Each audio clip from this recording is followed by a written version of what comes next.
E aí galera, tudo bem? Dando continuidade aqui às nossas discussões sobre o estágio de potência do nosso amplificador, a gente vai começar a finalizar aqui a nossa discussão falando um pouco sobre complementações que a gente pode fazer nesses estágios, né? Independente se é classe A, classe B, classe AB, que seja. E como exemplo dessa discussão, a gente vai se basear no amplificador classe AB, porque como a gente já comentou, é um amplificador mais utilizado, né, em circuitos tanto integrados quanto discretos. E aqui, só para descrever esse exemplo da aula de hoje, eu estou considerando aqui uma corrente de polarização fixa, né, uma tensão de polarização que pode ser feita tanto por uma série de diodos quanto por um multiplicador de VBR, isso não vai importar muito para a gente. Essa configuração do transistor de potência é um Darlington, tá? É um desenho um pouco diferente do transistor DPJ. São um Darlington, ou seja, um transistor que tem uma tensão de base emissora um pouco maior, mas também um maior calibre de corrente. E eu estou assumindo aqui a presença de uma resistência de emissor. Essa resistência de emissor aqui, ela serve tanto para uma pequena realimentação térmica do nosso circuito, né, uma melhorada de estabilidade, quanto também para fazer o que a gente vai discutir, que é a proteção de sobrecorrente. Ou seja, como que eu posso fazer para que quando eu tenho uma variação, ou seja, um afundamento da minha resistência de carga aqui, e que vai me puxar uma maior corrente nos meus transistores, eu consiga limitar essa corrente para não danificar os nossos transistores, beleza? Então essa vai ser a discussão de hoje. E a gente vai apresentar duas formas de fazer essa proteção dinamicamente, ou seja, sem ter que necessariamente desligar o nosso circuito, beleza? Então vamos lá. Então, qual que é o princípio dessas proteções que a gente vai discutir? A ideia é o seguinte, a gente sabe que, pegando aqui como exemplo o transistor Q1 no semiciclo positivo, a corrente de carga ela faz esse caminho. No semiciclo negativo a gente sabe que ela faz esse, né? Vai circular pelo terra e vai voltar, né? Mas pensando no semiciclo positivo primeiro, quando eu estiver atendendo a carga, o caminho da corrente é esse em vermelho aqui em cima. Agora, se eu tiver um pico de corrente, obviamente essa corrente vai fluir no mesmo caminho. Ó. Só que, como é um transistor TBJ nesse exemplo, como que essa corrente é controlada? Né? Eu preciso ter uma injeção de corrente na base do transistor Q1, né, um IB1, né, que quando tiver uma demanda maior de corrente, esse IB1 vai aumentar também. Então, uma forma de fazer a proteção desses circuitos é, de alguma maneira, quando eu exceder um limite de corrente que eu pré-determinei, eu comece a roubar de alguma forma, ou seja, tem uma fuga dessa corrente de base aqui. De modo que a corrente que vai efetivamente controlar o meu transistor de potência seja menor. E se eu conseguir fazer isso de uma forma bem sucedida, imaginando que se minha carga demandar mais corrente, eu consigo roubar mais corrente da base dos meus transistores de potência e com isso não fazer com que a corrente de carga efetivamente suba, eu vou conseguir fazer essa proteção. Beleza? O princípio básico das duas proteções que a gente vai discutir é esse. É roubar a corrente de base dos transistores de potência. O primeiro exemplo de como fazer isso é muito simples, que é a proteção grampeada. Né? Eu vou desenhar aqui o exemplo. Então tá aí. Então eu acrescento esses dois transistores no meu estágio de potência. Né? Não são transistores de potência, são transistores que vão conduzir correntes bem baixas. Qual que é o princípio de funcionamento aqui? A ideia é que o meu circuito de proteção seja um misto desse transistor em vermelho que eu coloquei com essa resistência de degeneração do nosso transistor de potência, né, que eu chamar aqui de RE. Beleza? Imagina o seguinte, numa condição normal, os transistores em vermelho não vão estar operando, então eles não fazem diferença para o funcionamento do estágio de potência. Então significa que enquanto eu estiver atendendo a minha carga com uma corrente de saída dentro dos limites que eu pré-determinei para o meu circuito, eu vou fazer com que a tensão máxima sobre o resistor de degeneração ali, o resistor shunt também pode ser chamado, vai ser menor do que 0,7. Então, na condição normal, a tensão no resistor shunt é menor que 0,7. Né? E, obviamente, isso significa que o transistor vai estar em corte, ele não vai fazer nada para o nosso estágio de potência. Beleza. Agora, imagina o seguinte, o que acontece quando eu entrar numa condição onde a corrente de carga comece a exceder os meus limites pré-determinados? Ou seja, quando o IO é maior do que meu IO máximo. O que eu vou fazer? Eu vou projetar esta condição para que a tensão VRE seja maior ou igual a 0,7. Né? Por quê? Porque nesse caso agora o transistor em vermelho começa a conduzir e aí ele vai puxar corrente da base do meu transistor. Lembrando que a ideia é que meu circuito ele vai injetar uma corrente de base aqui, que é a corrente que vai tentar controlar o meu transistor de potência. Eu vou roubar um pouquinho dessa corrente e aí a corrente que efetivamente vai para o transistor de potência seja menor. Beleza? E assim eu não vou deixar a minha corrente de saída subir indefinidamente. Beleza? No caso do transistor PNP aqui, a ideia é mais ou menos semelhante, só que em vez de roubar corrente, eu vou injetar uma corrente aqui, ou seja, quando a minha corrente de saída estiver fazendo esse caminho, né? Mínimo aqui. Eu vou injetar corrente de forma que a corrente que eu preciso devolver para o meu segundo estágio vai ser composta tanto pela corrente que o meu circuito de proteção está injetando, quanto a corrente do meu transistor de potência. Né? A ideia é que, de novo, né, essa soma faça com que essa corrente aqui seja reduzida. Beleza? Mas vamos focar aqui no transistor positivo, porque a ideia está ali. Né? Então, se um transistor, por exemplo, começar a pedir mais corrente, a tensão do VRE ela vai se elevar mais, porque está passando mais corrente ali, e isso vai fazer com que o transistor de proteção puxe mais corrente ainda, e aí tentando fazer esse controle. Beleza? Espero que vocês tenham entendido. Agora, é importante lembrar que o nosso amplificador opera em malha fechada. O que isso significa? Imagina o seguinte, ele está tentando fazer com que a tensão de saída tenha uma determinada forma de onda e uma determinada amplitude. Beleza? E aí, eventualmente, eu defini que a minha corrente, né, ela vai ter que ter um valor máximo. Então, imagina o seguinte, imagina que a corrente também deveria ser senoidal nesse exemplo, mas eu vou traçar aqui limites para essa corrente.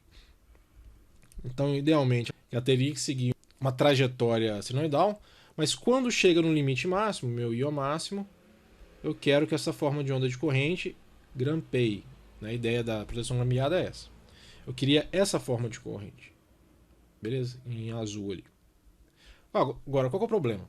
Se eu pegar como exemplo uma carga resistiva, se eu tiver esse formato de corrente de saída, eu teria que ter também o mesmo formato para minha tensão de saída. Minha tensão de saída agora seria distorcida. Só que como o meu circuito está em malha fechada, quando acontecer essa clipagem, a malha fechada vai tentar fazer de tudo para manter a tensão de saída como era antes. Porque é isso que a malha fechada faz, né? Diminuir o erro da minha tensão medida com a minha tensão de referência, que seria, no caso, a minha tensão de entrada. E aí, efetivamente, o que isso vai fazer? Quando o meu transistor de proteção roubar a corrente de forma a diminuir a corrente de saída do meu transistor de potência, a minha malha fechada vai fazer de uma forma que a corrente que o segundo estágio injeta no estágio de potência aumente. Percebe? Então isso vai, teoricamente, tenderia a anular o efeito da proteção. Agora, existe um limite máximo de quanto de corrente o meu segundo estágio consegue injetar no meu estágio de potência. E esse limite máximo é basicamente toda a corrente de polarização do segundo estágio. Então, quando toda a corrente de polarização for injetada no estágio de potência, a minha realimentação não tem mais o que fazer. E a partir daí, esse circuito efetivamente funciona, porque eu estou saturado, digamos assim, na corrente de controle do meu estágio de potência, e eu estou roubando uma quantidade de corrente ali, de modo a fazer com que a minha corrente de saída esteja dentro de um patamar. Beleza? Então, o circuito funciona em malha fechada, principalmente porque existe limitação da quantidade de corrente que eu consigo injetar no meu estágio de potência. Beleza? Então é isso.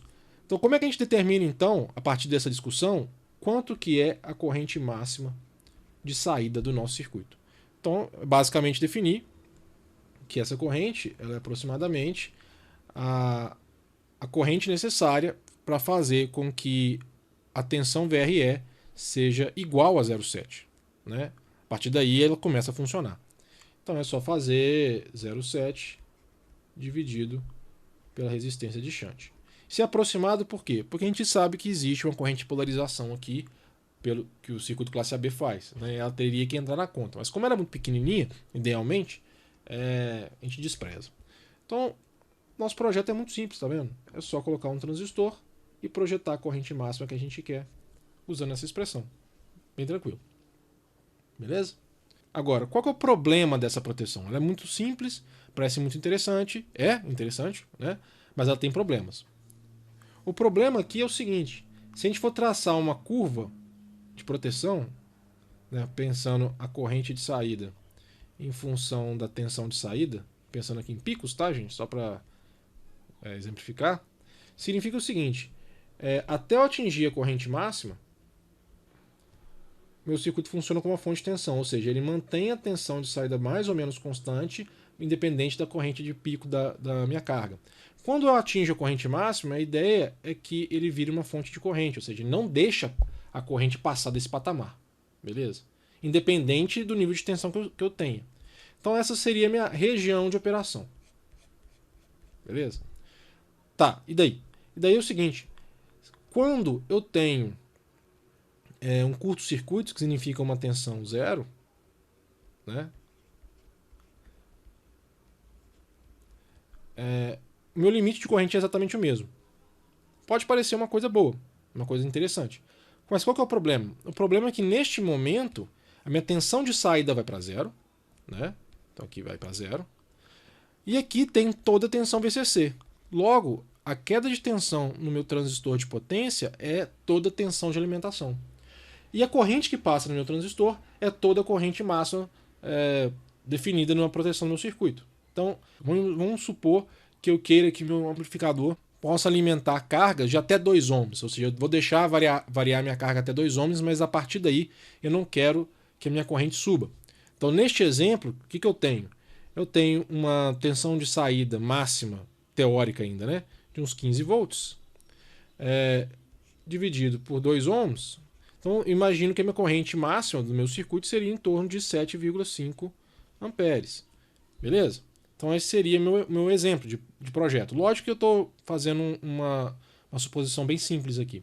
Agora, durante um curto-circuito, o meu circuito vai estar fornecendo esses mesmos 7,5 amperes, mas eu vou ter uma queda de tensão de 15 volts no meu transistor de potência, significando que eu tenho uma potência dissipada ali de 112 watts só no transistor positivo, né? No transistor negativo vai ser exatamente a mesma coisa. Então eu posso ter, neste exemplo, uma dissipação de potência de em torno de 100 a 200 watts só por causa da proteção, né?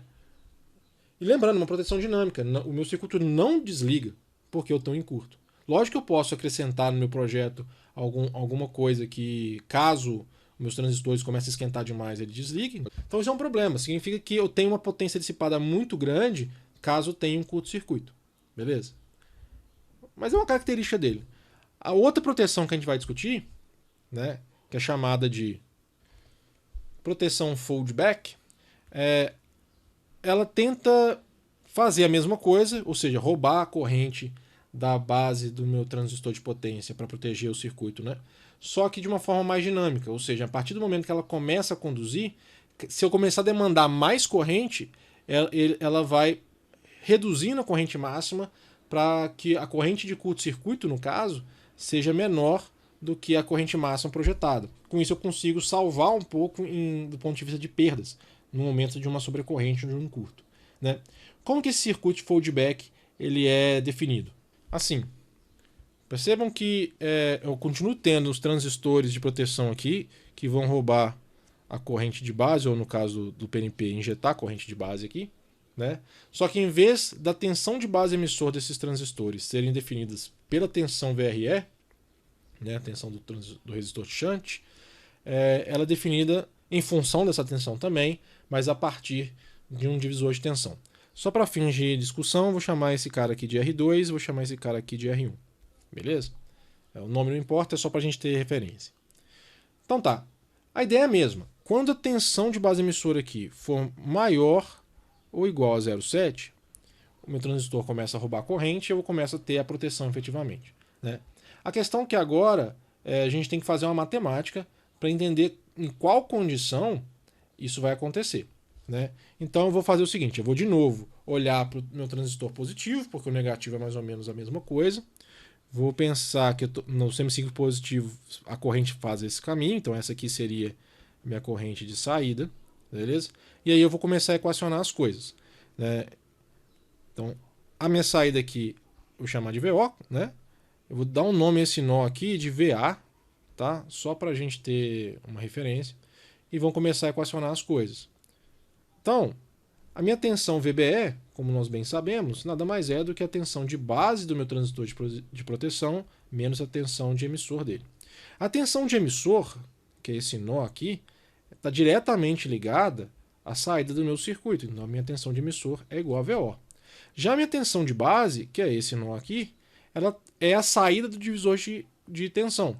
Eu vou assumir que a minha resistência RE é muito menor do que as resistências que compõem esse divisor de tensão, de forma que eu não preciso fazer associações, né? E aí o seguinte, a minha tensão de base ela vai ser igual à minha tensão VA vezes o divisor de tensão, que é R1 sobre R1 mais R2. Beleza? Agora, a minha tensão VA nada mais é do que a minha tensão de saída mais a queda de tensão no resistor shunt, ou seja, RE vezes IO. Beleza? Manipulando isso tudo aqui, eu vou encontrar o quê? Que a minha tensão VBE ela tem que ser igual a VO mais RE IO, que multiplica o divisor de tensão, R1 mais R2, menos VO. Então essa é a equação do nosso circuito, né?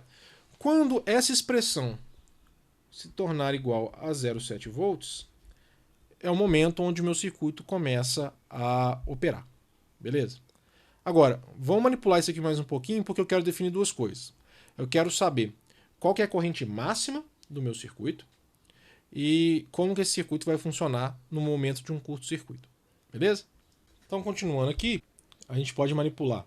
Eu vou fazer o seguinte, só para ficar mais simples a nossa dedução, eu vou chamar o meu divisor de tensão aqui, esse ganho, de K. Beleza? Só para a gente simplificar a equação. Com isso, a expressão se torna 0,7 igual a VO mais RE IO vezes K menos VO. Beleza? Então eu posso equacionar em função de O. Vai dar isso aqui. Então a corrente de saída máxima acontece num determinado nível de tensão vezes 1 menos K. Lembrando que K tem que ser sempre menor do que 1, né? Mais 0,7 dividido por K vezes RE. Então essa é a expressão do limite de corrente a partir do qual eu começo a operar a minha proteção, né? Obviamente que para projetar isso aqui, eu vou determinar quanto de tensão eu quero ter de máximo no meu circuito. Então, para a tensão máxima, eu consigo projetar qual a corrente máxima de proteção do meu circuito. Agora, uma coisa interessante é que vocês podem perceber que, diferentemente da proteção grampeada, na foldback o limite de corrente depende da tensão de saída. Significa que, à medida que eu vou tendo uma proteção e essa tensão começa a cair, que é o efeito da clipagem, o meu limite de corrente começa a cair também. Ou seja, se eu for traçar uma curva da minha área de operação, né, então pegando aqui um IO de pico e um VO de pico, até eu ter minha corrente máxima, ou seja, até atingir um momento onde meu circuito começa a funcionar, eu também tenho um circuito operando como fonte de tensão, mas a partir do momento que minha proteção começa a operar, a minha tensão começa a cair, né? E se você perceber, a minha relação entre tensão e corrente máxima é linear, de forma que eu vou ver, na verdade, uma linha reta decrescente até eu chegar no zero, né? Quando a minha tensão chegar no zero, eu vou ter uma corrente de curto-circuito que é menor do que minha corrente máxima projetada. Qual é o efeito disso? O efeito é que, durante o curto-circuito, eu vou ter uma perda de potência bem menor do que eu teria na proteção grampeada, né? Então é isso. Lógico, eu ainda tenho que fazer alguma proteção para o meu circuito não esquentar demais, né? Mas é uma situação interessante. E é dinâmico, né? À medida que eu demando mais corrente, eu vou reduzindo o meu limite, fazendo uma transição mais suave da minha proteção, né? Então a ideia da foldback é isso. Agora, quanto que é o valor da corrente no curto-circuito? É muito simples de definir. É só pegar essa expressão aqui. A minha corrente de curto-circuito vai acontecer quando a minha tensão de saída for zero. E aí eu vejo a equação, vai dar exatamente 0,7 sobre KRE. Né? Então se eu quiser pré-definir quanto que vai valer a minha corrente de curto-circuito, é isso. E se eu quiser projetar a minha corrente máxima, eu vou usar a expressão completa. E aí? Acabou o problema? Não. A gente falou sobre proteção, tem duas formas, proteção foldback e proteção grampeada. Só que ambas têm um problema. E eu vou simplificar num circuito completo, né, usando a proteção grampeada, que é mais simples de desenhar. Né? Qual que é o problema? A gente já discutiu que quando eu tiver uma carga aumentando, ou seja, a minha resistência cai, a carga afunda, né? O que acontece é que eu vou começar a roubar a corrente aqui do positivo e a gente viu que existe um limite máximo da corrente de proteção, da corrente de driver aqui, né? Que no máximo, a corrente de polarização. Né? No máximo que vai conseguir injetar aqui a corrente de polarização, ou seja, é como se eu estivesse desviando essa corrente toda para cá, e aí a partir daí o meu circuito efetivamente funciona, porque ele consegue roubar a corrente, como a corrente de controle aqui está saturada, a corrente de base do meu transistor de potência vai começar a ser reduzida ou compensada, e eu não vou deixar a corrente de carga efetivamente subir. Joia, isso funciona perfeitamente. O problema acontece no lado negativo. Por quê? No lado negativo, a minha corrente ela vem do terra para o terminal, para a fonte negativa. Né? E aí, a minha corrente ela é injetada pelo meu transistor de potência na base, no circuito de base. Né? E o que minha proteção faz é sensorar a tensão em cima da resistência de proteção, de shunt, e aí injetar uma corrente aqui. E essas duas correntes vão se somar e retornar. No primeiro momento, pode ser que essa injeção até reduza um pouco a corrente de base do meu transistor de potência. Mas como o meu circuito está em malha fechada, o efeito disso seria clipar a minha forma de onda de tensão. A malha fechada vai pedir para o meu circuito puxar mais corrente, para dar mais tensão para o meu circuito de saída. E a questão é que aqui não tem ninguém que limite essa corrente extra que vai ser drenada pelo meu transistor de potência, significando que essa corrente aqui ela vai aumentar e ela vai acabar fluindo para o transistor do estágio de amplificação de tensão. E como o meu circuito de proteção vai tentar sempre injetar mais corrente para tentar forçar a diminuição da corrente de saída, essa corrente de base acaba crescendo, ou seja, a corrente que passa no transistor do estágio secundário começa a crescer, eventualmente ela vai exceder os limites do transistor que a gente colocou ali, porque não é um transistor de potência, e esse transistor eventualmente queima. Né? Ou seja, dá para ver claramente que a proteção negativa não vai funcionar nesse circuito, independente se a proteção é grampeada, independente se a proteção é foldback. Né? O que a gente tem que fazer? A gente tem que emular a mesma coisa que acontece no polo positivo. Ou seja, criar um limite para a corrente que vai ser injetada no segundo estágio, para que a partir daí o circuito de proteção efetivamente funcione. Como que a gente faz isso? Fazendo também uma proteção para o meu circuito secundário. Então o que a gente faz? A gente faz uma proteção grampeada no segundo estágio. E essa proteção ela tem que vir aqui, ó. Então eu vou colocar o meu transistor de proteção aqui, né? E eu só vou desenhar por cima aqui para ficar mais fácil. E ela vai conectada ali. Então esse transistor ele sensora a resistência de degeneração do transistor do segundo estágio, né? De forma que quando essa corrente negativa começar a subir, né?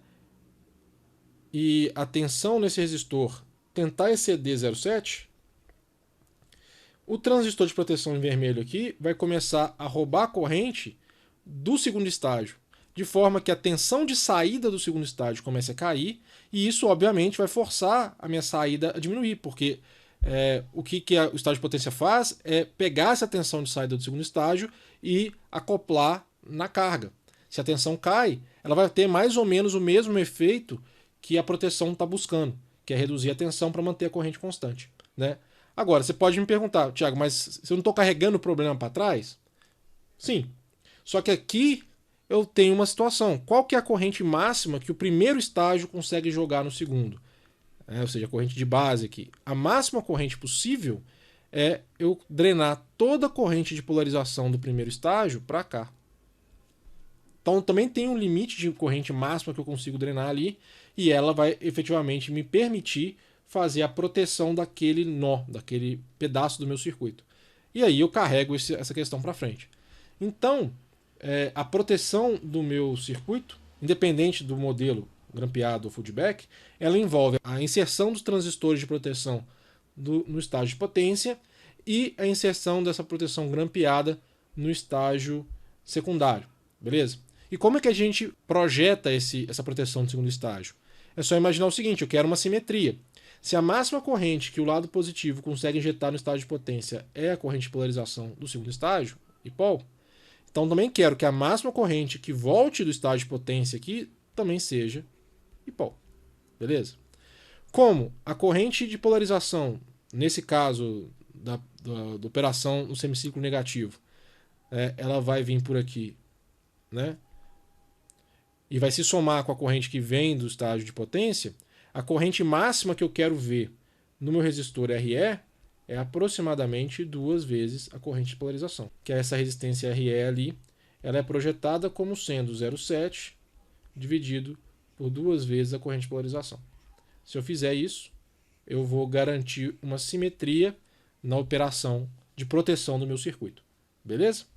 Então é isso, gente. A proteção do amplificador é essa, né? A gente tem 2 circuitos principais para fazer isso e não posso esquecer de fazer a proteção do meu estágio secundário. Beleza?